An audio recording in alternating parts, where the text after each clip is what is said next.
All right, good morning, everybody. Welcome to Cayman Turtle Center and happy Shark Awareness Day.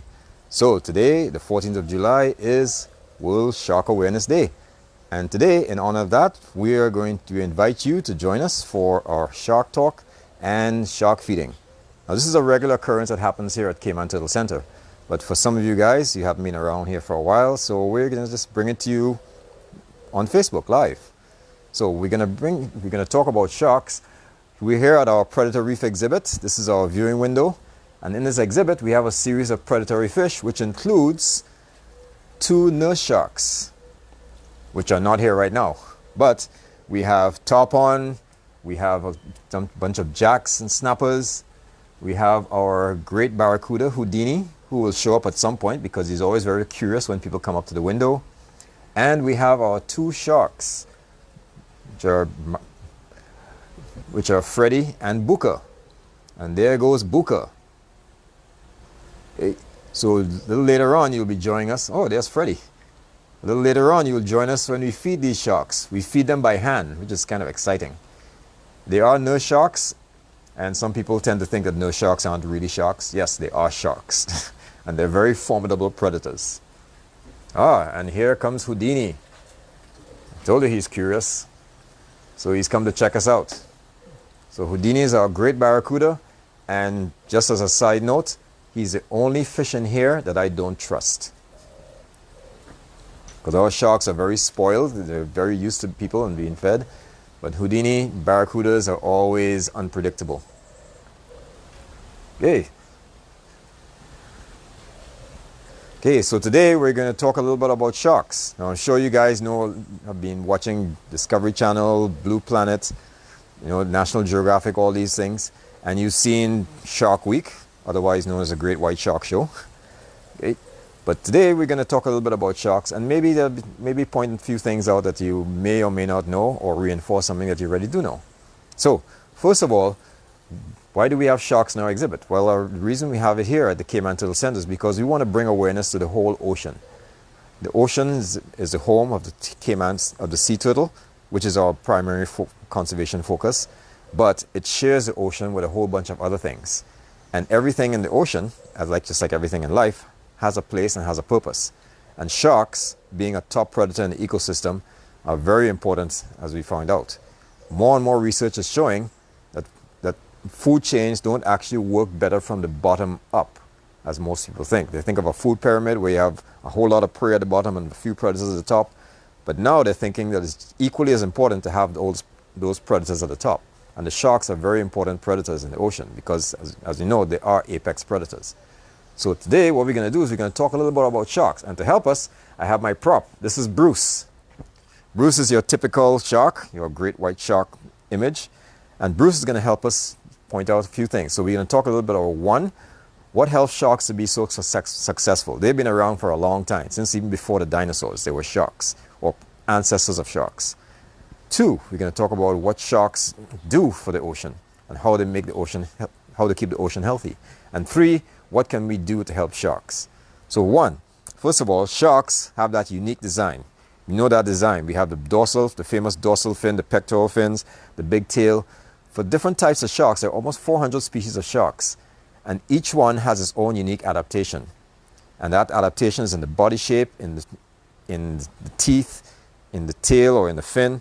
So every shark has a different setup according to what it feeds on. So, for example, this is a typical shark tail. Straight up, straight down. If you look at our nurse sharks are cruisers. They're slow-moving sharks relative to other sharks. Great white sharks, sandbar sharks, and all those things, those are fast-mover sharks. So they have a vertical tail. That helps them to propel themselves through the water much faster. Sharks also have a unique skin. Right? That skin is covered with these tiny scales called dermal denticles, which look like teeth. And that helps the sharks slip through the water a lot easier, a lot less drag and friction. In fact, the skin is so efficient that even the Australian, one of the Olympics that I can't remember, the Australian swim team, they were all wearing bodysuits for their swimming competition made to emulate the shark skin. They had those ridges very similar to shark skin that helped their swimmers slip through the water a lot faster. But the main thing we know about sharks is that their teeth are the key thing. Because sharks, when you get fossils of sharks, as we know, we don't see the whole shark. Very rarely, because their skeleton is made of cartilage, and cartilage doesn't preserve very well. But their teeth have lots of dentine in them. Dentine makes their teeth very hard to erode. So most of what we know about fossilized sharks we get from looking at their teeth. And the teeth are really important. So when we look at a sandbar shark, for example, this is the jaw of a sandbar shark. These sharks have different types of teeth. So on the top jaw, we have these teeth that have a bit of an edge. They're very triangle shaped. On the bottom jaw, those teeth are just pointy, like little spikes. So if you think of a knife and fork selection, this is the fork, and these are the knives. The bottom teeth hold the prey, while the top teeth grind. So when the shark grabs and shakes its head from side to side, it slices and dices. Right? Do sharks lose their teeth? Yes, they're constantly shedding their teeth, but they never run out of teeth because they have a conveyor belt. On the other side, you see lots of teeth just waiting there to pop forward. So sharks never get cavities, they never lose teeth. And that is very important for a predator, because that means throughout his lifetime, a shark can still be effective as a hunter. Okay? So, like I said, there are many different species of sharks. It's some of the smallest sharks in the world. This is a lantern dogfish. Dogfish is a very small type of shark, as you can see. Right? And they live at the bottom of the ocean. They have these little lights behind their eyes that light up down the dark and help them to find their prey. Okay? So we go from the lantern dogfish, which is small, to the whale shark. And most people know about whale sharks. Whale shark is the one that is the largest fish in the ocean, right? And the largest of all sharks. So just think of a school bus with fins. That's a whale shark. And pretty much, because they're about the size of a school bus, so as long. Okay? But they're gentle giants. So sharks eat a variety of things. So whale sharks don't really have the same teeth as the sandbar shark. They will have very small knob-like teeth because most of the time they're eating plankton. And their teeth are useless because that's what they eat.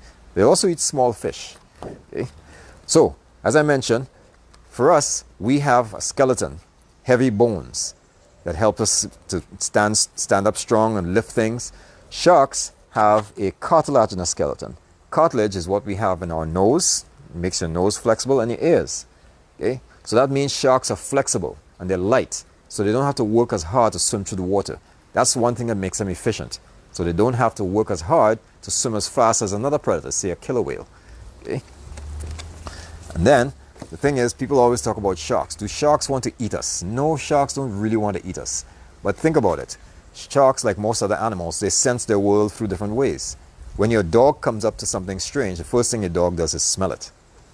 Okay? What sharks do, their best way of finding out things is to taste it, see if it's good to eat. And unfortunately, when a shark tastes something with those teeth, it's not a pleasant thing. By the time he realizes he doesn't want to eat it, it's already created a lot of damage. But when we're swimming in the water, we're not really looking at shark. We look like shark prey. If that's a turtle outline, just look at that. That looks kind of like a turtle. Or a seal, if you think of a diver with his flippers. So the shark isn't really looking for humans, but unfortunately, if the shark decides to go check it out to see if it is something to eat, and it takes a bite, well, yeah, things don't go very well. Okay? So, continuing on, I said before, sharks have that flexible skin, so that flexible cartilaginous skeleton. So that means that something the size of Bruce swimming through the water does not have to work as hard as something else which has a heavy bony skeleton to swim through the water. So if you had a fish the same size as this shark, the fish has to work harder to push its body through the water compared to the shark, because the shark's skeleton is lighter. It's just like carrying a heavy load and carrying a light load. Okay? Also, that flexible cartilaginous skeleton makes a shark able to do this, which is why you should never grab a shark by the tail, because they can turn around and bite you, because their skeleton is flexible enough to do that. Okay? Also, depending on the type of shark and what it feeds on, the tail, the fins, everything will help configure to that. Some sharks, like for example, if Bruce was a sandbar shark, which is a smaller cousin of the great white, they hunt squid. And if you know how squid swim like little bullets. So they move this way, this way, this way, like a zigzag. So if you're a shark chasing a squid, you want to, one, be fast. Two, you have to be agile. Because if you're swimming this way and the squid decides to go the other way, you can't go the big tick, tick, tick, tick, tick, tick, tick, tick, tick, turn around. You have to be able to twist and grab it. And they can also project their jaws out of their mouth. If you've seen the great white shark shows, then you see the shark pushing its jaws practically out of his mouth to grab things. That gives you that extra inch or two to be able to grab the prey. See? So all sharks have different adaptations to help them feed on different things. So what does that mean? That means that sharks can cover everything in the ocean. So they can feed on all different things. Sharks are actually like the policemen, the doctors, the garbage collectors of the ocean. They help keep the ocean healthy. And what does that mean? It means that they're designed to hunt things that overpopulate. For example, if you have a whole bunch of fish that feed on algae or feed on coral, and they let them go on a reef, they will eat the coral all the way down to extinction. But because of sharks, they regulate it so that only enough of them are there to eat enough coral that will allow the coral to grow. So if you get a disease running rampant through a population of fish, through a school of fish, the shark is the one that somehow senses the sick fish and takes them out, removes them out so the disease doesn't spread. Anything that dies and sinks to the bottom of the ocean and dies, it potentially releasing bacteria, viruses into the water. Sharks are the ones that scavenge and clean those up. The shark's digestive system can handle any kind of complication, any kind of bacteria. You don't hear about sharks getting sick. When sharks die, they usually die from some kind of trauma, like they get hunted by us, or they get eaten by a bigger shark, or they die or they're predated by something else. Okay, so very rarely you hear about sharks dying from eating something nasty. That's why sharks are important for the ocean, because they keep the ocean healthy. If you guys like fishing and you like to catch fish, wouldn't it be great to know that every fish that you're picking up is not full of disease? As long as you have sharks, they will be sure to get those fish out of the way for you. Okay? So that's why sharks are important for the ocean. That's just one way they're important for the ocean. So one, they help regulate numbers of fish so there's not overpopulation, because overpopulation can lead to stress, and stress can lead to disease, and that disease can lead to a die-off anyway. Okay? So when you look at images of a coral reef, you see lots and lots of healthy fish. You don't see fish swimming upside down with half a tail or lumps all over them, because the sharks have taken them out. It might not be pretty, but it's nature and it works. Okay? So as long as we don't mess with it. So, yes, sharks are very important for our ocean. That's why we have to be aware of them. We don't need to fear them. We need to respect them, because it's their ocean. We're just visitors in it. So when people think about sharks going in there and thinking, oh, I'm going to swim in the deep water, sharks are going to come and eat me. No, sharks are not going to come and eat you. And very few shark attacks are around. You have a better chance of being bitten by a dog than being bitten by a shark. Trust me, we kill a lot more sharks than sharks kill humans. I mean, we kill literally millions of sharks every year for the shark finning industry. And that is something that we can't afford to be doing, because when you remove a top predator, remember, something is going to come up and take over. And that something might not be something that you really want. Okay? So what can we do to help sharks? Well, one thing you can do is you can look at something called Seafood Watch. Okay? Seafood Watch means when you go to a restaurant, you want to look at sustainable seafood that you can purchase for your menu, like groupers. You really don't want to be eating a lot of groupers, because groupers are endangered, especially Nassau groupers. Tuna is something that sharks also eat. If sharks can't find their prey, they're going to go find something else. And if they find out something else, well, maybe it might lead to us or something we really don't want them to be feeding on. So we want to make sure that we're using the ocean wisely. Another thing you can do, reduce, reuse, recycle. How does that help sharks? Because the more you reduce and reuse and recycle, the less pollutants go into our ocean and the less they affect the food chain, which eventually affects the sharks. Okay, so doing simple things like turn off the water when you're brushing your teeth or when you're soaping. Try to use less plastics. Right? Turn off the light when you leave the room if you're not going to be back in that room. Simple things like that will help keep the ocean healthy. Okay? And that's our part that we can play. So, hopefully you learn a little bit more about sharks today. What we're going to do now is from here, we're going to move on to feeding our sharks. So, like I said, 5 days a week, we feed these sharks every day at 11 o'clock. So next time you visit the Turtle Center, if you're here at 11 o'clock, you can come out to our bridge where we have our predator tank, and you can see us hand feed our sharks. These sharks are trained. Most people think sharks are just mindless killing machines. They are not. They are pretty smart. Right? They've been around for a long time, and they didn't survive by being slow and stupid. So these sharks are trainable. They know what time is feeding. They know what to feed. They know what to do. So when we feed our sharks, they actually come up to the surface. Nurse sharks are designed to be bottom feeders. If you look at them carefully, their mouth points down. So they're like living vacuum cleaners. They swim along the bottom. They usually eat shellfish, flounders, things that live on the bottom of the floor of the ocean. So they don't need to be swimming fast to hunt things like other sharks that hunt prey living in the water column. So what we're going to do is we trained our nurse sharks to come up to the surface to feed. And they know exactly what to do. They've been doing this for quite a long time. So Freddie and Booker are well trained. They each have their station, and they each know what they have to do. So when we bring them up, we actually hold them. We get to pet them, which sounds like fun, but it's actually to make the shark, to desensitize the shark. So if the vet has to do a procedure, give an injection or anything, he's used to being handled, used to being touched. He's not going to freak out. Okay. So what we're going to do is we're going to join our rest of our crew up top, and let's go feed some sharks. So every day our sharks eat something different. Just like you probably like pizza, but you don't want to eat pizza every day. You're going to get pretty tired of it. Plus, remember, everybody needs a balanced diet. So sharks select their food, like most animals, they select their food according to their dietary requirements, according to what their body tells them to eat. But really, for some sharks, it's opportunistic. Whatever they get to eat is what they eat. But in this case, we want to make sure our sharks are healthy, so we give them the best chance possible to be healthy. So what we're going to do is we're going to turn you over. You're going to meet our acarist, Wendy. And Wendy is going to give you a little update on our sharks and what we feed them and how does that benefit them. Okay?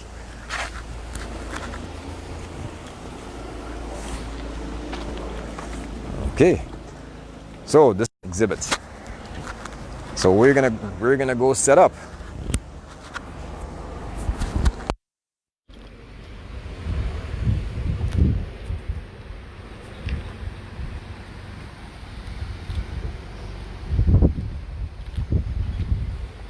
Hi guys, my name is Wendy and I'm the actress here at the Cayman Turtle Center.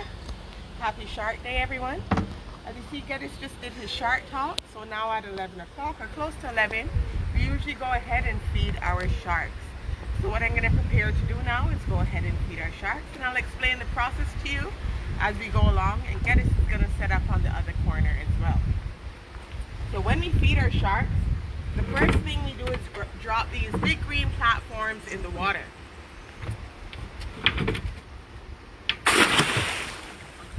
Now what these platforms do is act as a cue, as a big dinner bell basically for our sharks, a visual and an audio cue to let them know that food is ready. As you can see, these guys just raced over to get it, showing that they definitely know the cue and that it's lunchtime. So these guys, what we have in here are 2 male, fully adult, mature nurse sharks, and this is Freddie. Good morning, Freddie. And across the way we have Buka. And you can see these guys are ready to eat. Now these guys have been in our exhibit for 11 years.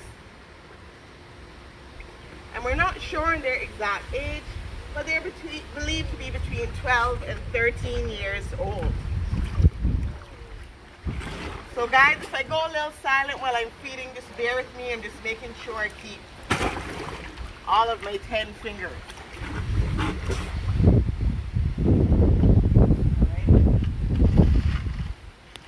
Now nurse sharks, as you can tell, they're quite different from the regular shark. You can see their shape and frame is quite different. They have those broad and flat profiles and those elongated tails, as you can see that long flat tail. And that's because these guys, all right Freddie,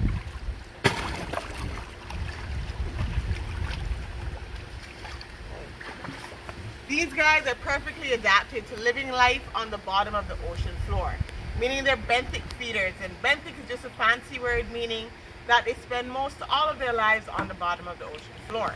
So what we feed them isn't generally what they would eat in the wild. Today, for example, we're feeding them Pacific herring.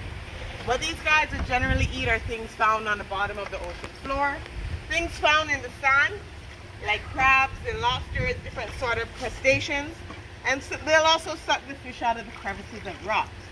Now, speaking of suction, when these guys take the food in, I'll give Freddie the food now, you'll hear that loud suction noise.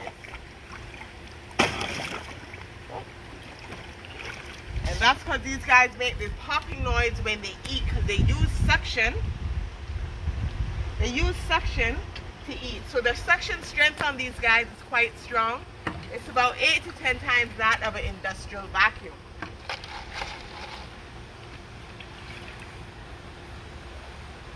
So people tend to think that since they use suction, they don't have teeth, but this is wrong. They do have multiple rows of very sharp teeth, like every other shark. It's just that their teeth are a lot smaller. They're also mainly made up of molars, which are like our back teeth, used for crushing and grinding all of those hard shell items I mentioned earlier that they like to eat in the wild. Now, Freddie here is the smaller of our two sharks, and just slightly smaller. Freddie is 9 feet and about 200 pounds. And Buka across the way is the larger one at 9.5 feet and about 230 pounds.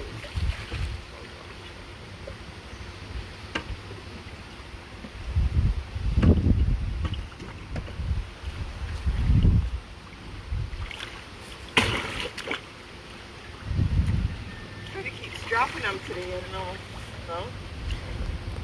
Now these guys are on the larger side for their species of shark.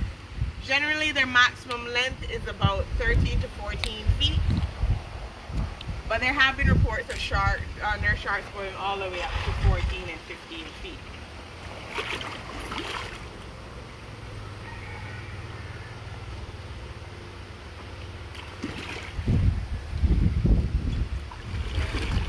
So we have a strict window here at the park, and we feed these guys for 10 minutes. And after that, that's it for the day. So we feed these guys for 5 days out of the week, Monday to Friday, and leave them the weekend to digest their food. Now we feed them about 1% of their body weight, which is enough for them, because sharks are cold-blooded animals, and just like all other fish. So being cold-blooded, that means that their body temperature is cooler than the water around them. So the daily temperature does affect how much they eat each day. Being cold-blooded too also means they have slower metabolisms and slower rates of digestion. Hence why we leave them the weekend to digest their food.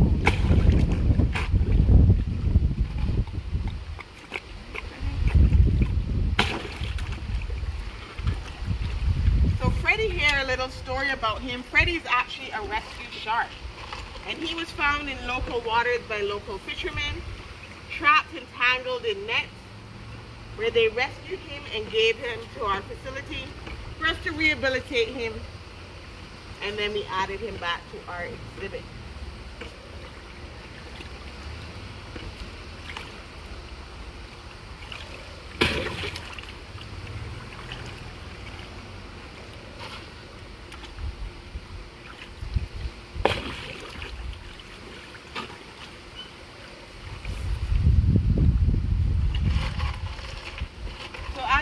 Guys, it being World Shark Day, 90% of the world's large marine predators and sharks have been taken out of our waters.